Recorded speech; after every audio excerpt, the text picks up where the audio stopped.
Hey guys, coming back for Legends Tomorrow, Season 1, Episode 7, Marooned, and I was really looking forward to this episode because the past two episodes, you guys know, have actually really impressed me. I've really been enjoying the last two episodes, and the show in general. I haven't really had the problems with the show I think everyone else has. I'll say it's not a perfect show, and there definitely were some mishaps, like Episode 4, for example. I pretty much really disliked that episode, actually, but I really did enjoy last week's episode, and I will admit, maybe I overcompensate a bit. It wasn't as amazing as I said it was. Definitely, there were some things about it that weren't perfect, but me personally, it was my favorite overall. Like, it really was the one that it didn't, it didn't disappoint me. It didn't make me upset, and it was just overall a really entertaining episode. However, in terms of best episode, this by far was the best episode of the season. I mean, just in general of emotion, this was definitely the best emotion that the show has given us. I mean, it really felt real here, and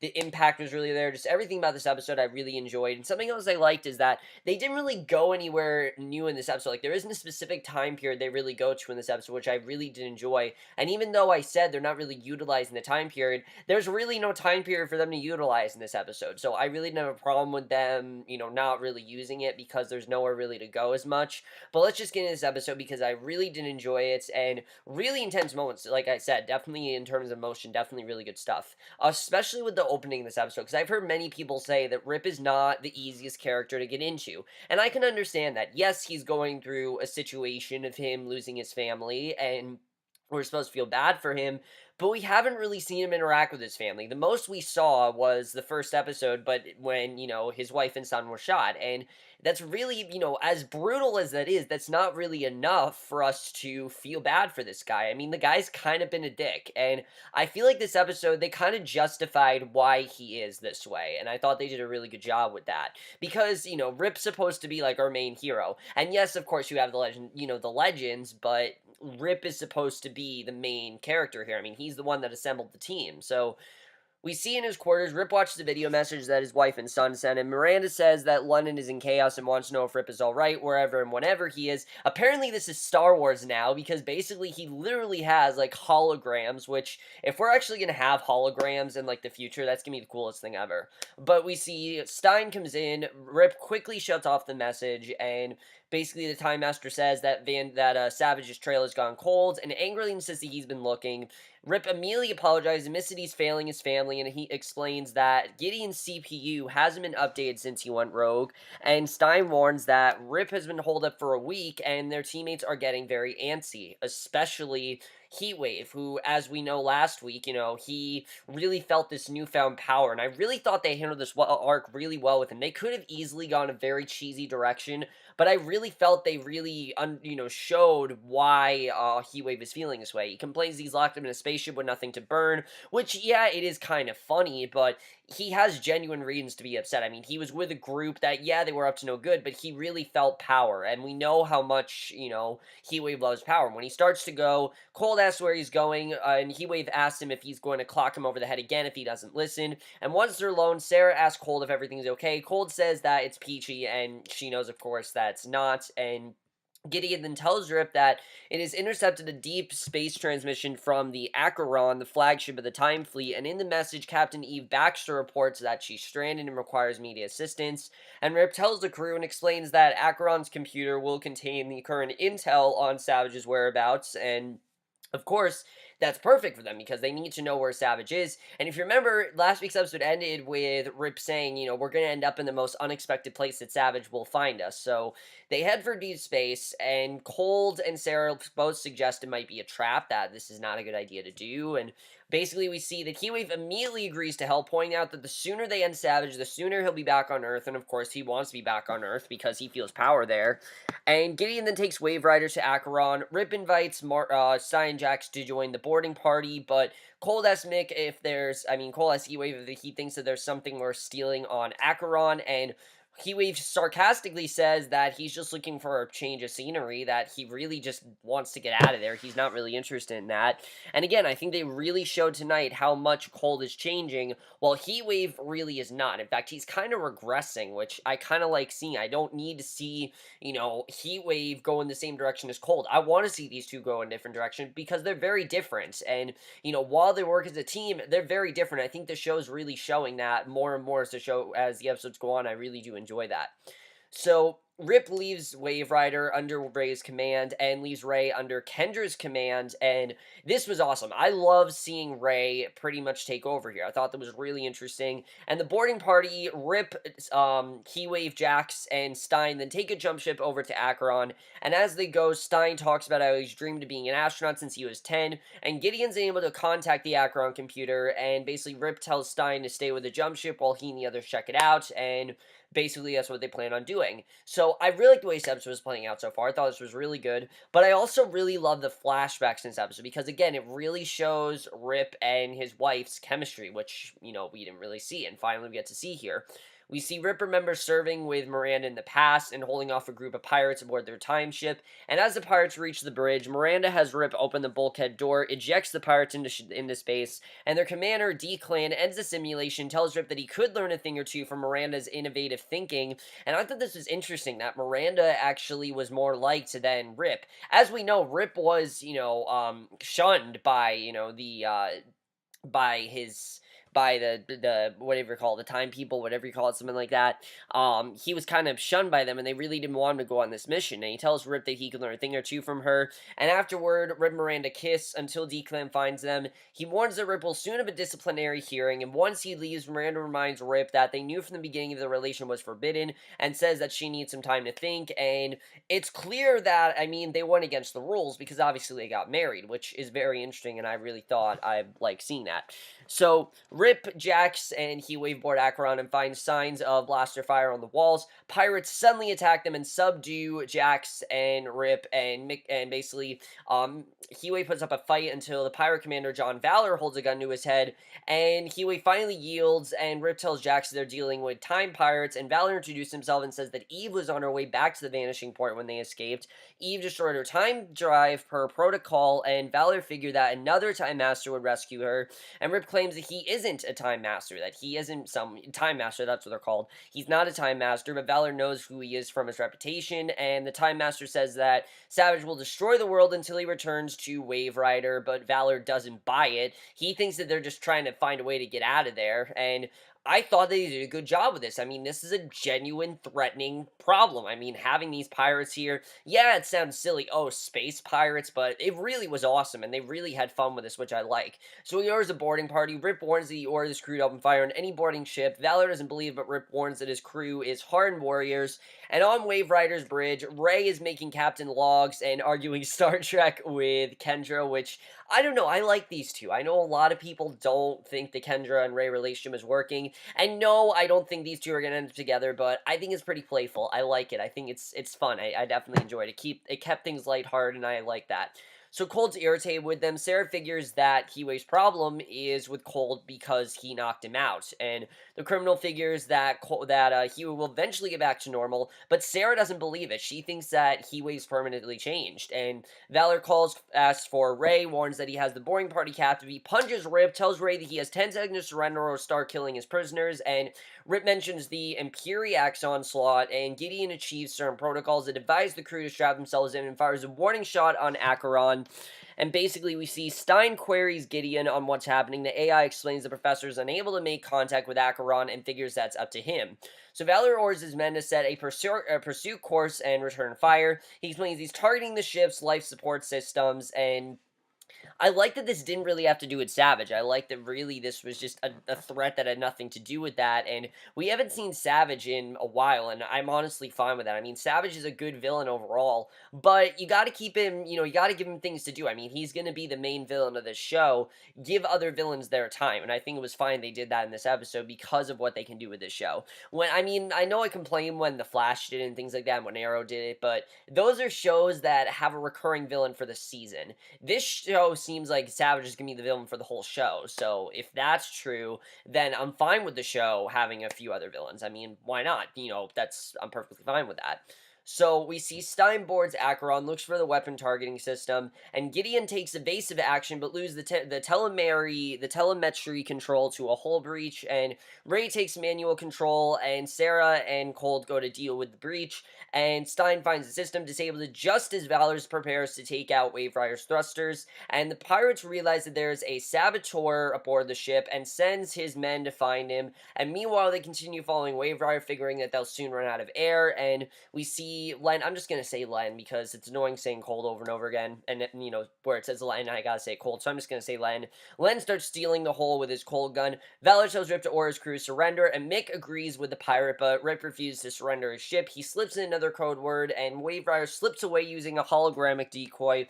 Valor realizes what Rip is doing, has him and the others locked up in the brig, and you don't really know what's gonna happen here, which I like. Again, it was kind of unpredictable, and Len's cold gun runs out of charge. Gideon seals the bulkhead doors, trapping them inside as AI warns the breach is only partially contained, and Ray and Kendra come down. Gideon warns that the door will remain sealed as long as the breach is a threat, because obviously it's, it could damage the ship, and we know how many times they've repaired the ship. Obviously, we don't want them to do that again. So the pirates throw Rip, Jack, and Mick into the brig with Eve. She says that she's already tried disabling the force field without success, promises that if they do escape, then she'll take them to the vanishing point to stand trial, and Eve tells Rip that she doesn't want help from a man who broke his oath and stole a time ship for selfish reasons, and basically, she doesn't want to help him, which kind of sucked because, she could have helped him out, but because of him just taking the ship, of course, she doesn't know why he took the ship, she doesn't know that Rip gave him full control, things like that. Again, they don't really believe them, but I think Eve had genuine reasons to be upset with Rip here. I totally understand that.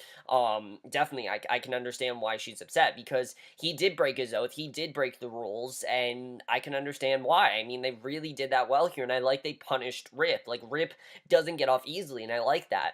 So at the hearing, D-Clan confirms that Rip and Miranda used false names to avoid anyone from tracking down their ancestors and wiping out their past. Rip recites the Time Master policy against fraternization, and D-Clan asks for a 1-hour recess to let them consider their responses, and that's very interesting. The fact that they had to hide their names, things like that, I mean, just because they loved each other, very interesting stuff, and they didn't make it really silly, they could have made this silly, but I really think they made this so it really did make sense here.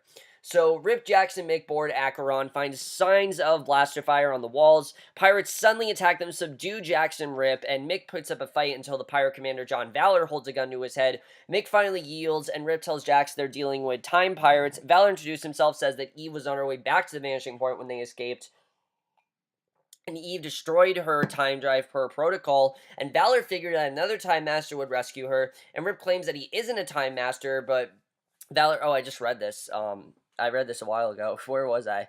I just missed my place. Okay.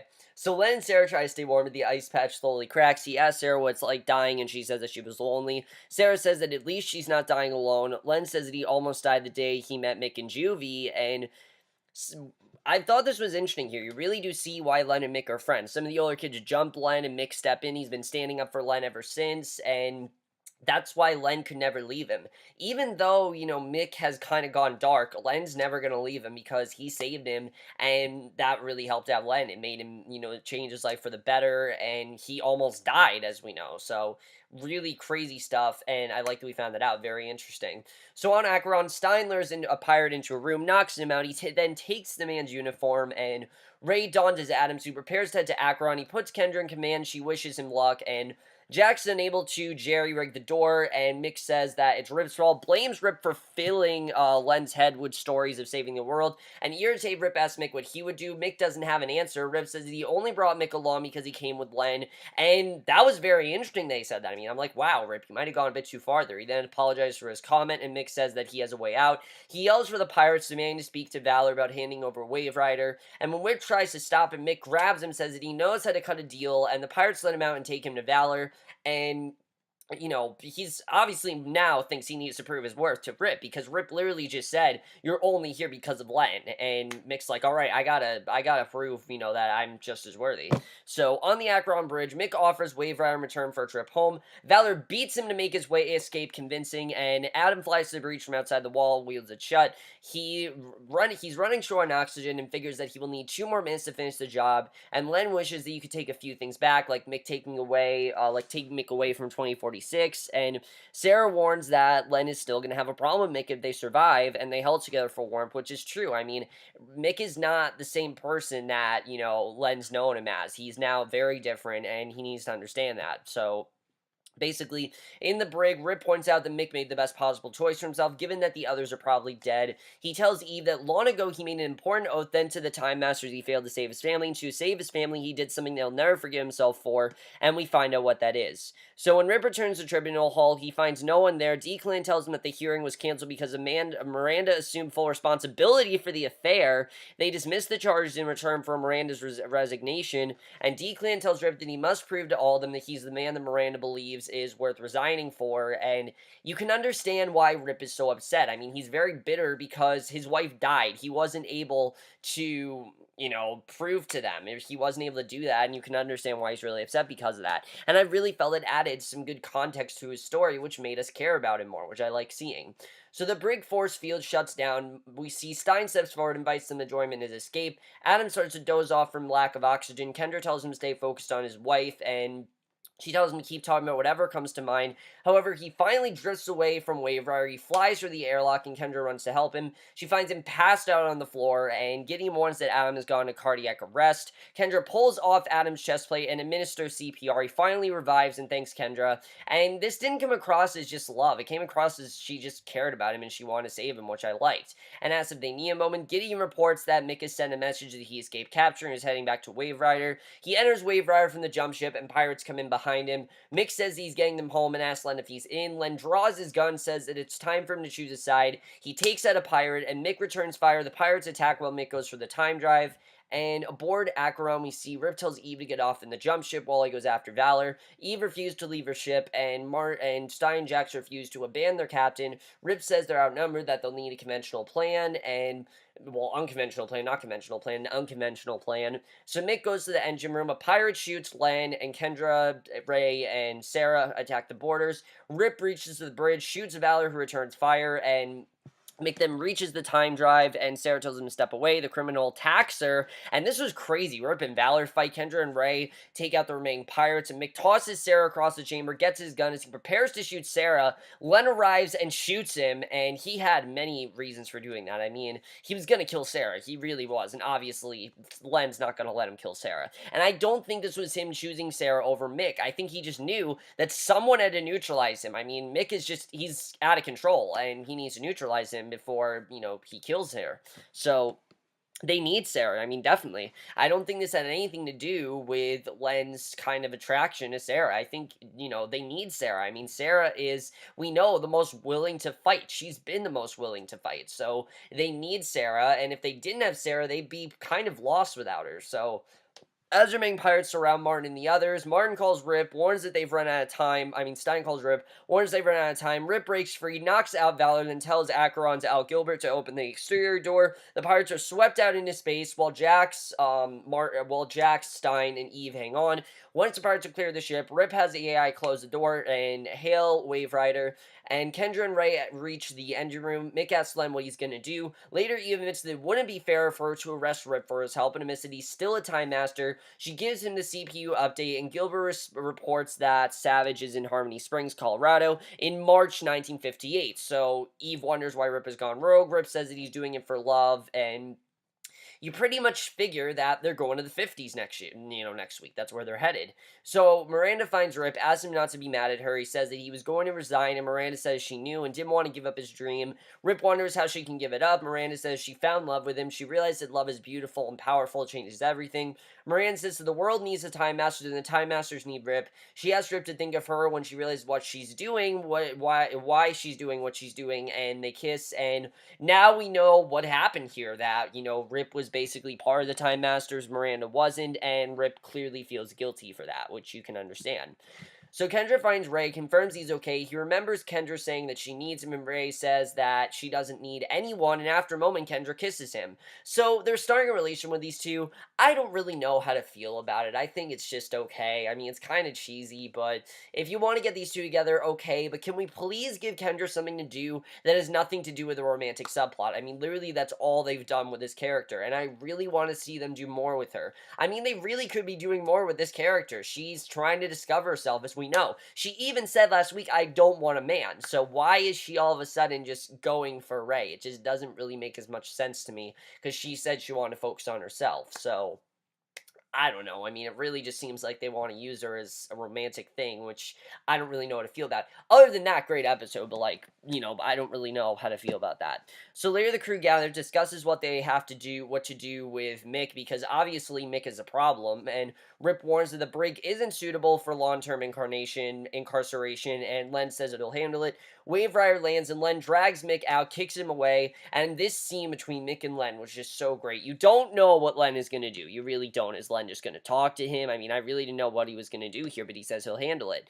And, if anyone were to handle it, it would be Len. And he missed that Mick was right, wishes that there was another way, and when he says that Mick's a liability to the team, Mick reminds his former partner that they used to be a team and wonders what happened to him. Len says that people change, and that's true. Len is changed, and Mick hasn't. And Mick says that deep down, he's still the same punk kid that he saved in juvie. He tells Len to kill him if he can, only because one of them is walking out alive. Len agrees and shoots him, and that's how the episode ends. So there's no way that Mick is dead, okay? Mick is definitely not dead. Len's just not gonna fucking kill him. I know that for a fact. So there's definitely more going on with Mick. Len's gonna neutralize him, I know that, but there's no way that Mick is gonna die. I know that for a fact. I mean, really crazy stuff, though, honestly. Really crazy way that this played out. But overall, guys, really great episode. I really did love this episode, I have to say, because like I said, we really got deeper focus on the characters, which I really like. And I thought the focus on Rip, now we really know why Rip gets so angry and why Rip is so, why his family's so important and why he wants to save them, things like that. Because he could, get Miranda her job back or something like that. There are a lot of things that he can change, and he wants to do that. And, it's interesting to see. I definitely really like the way they did that.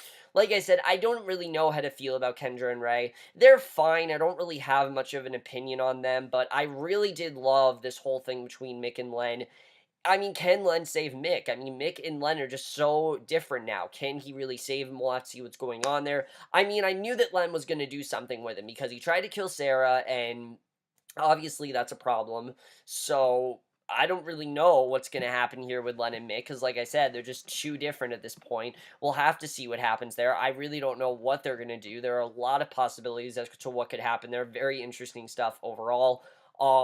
But overall, guys, I know what you guys saw this episode. I really did love this episode. One of the best by far. Definitely really did enjoy it. Like I said, apart from the whole Kendra and Ray situation, I really did enjoy this one. And let me know what you guys saw this episode. I will see you guys in my next video, which will be for Team Wolf, and I'll see you guys for that. Okay, bye.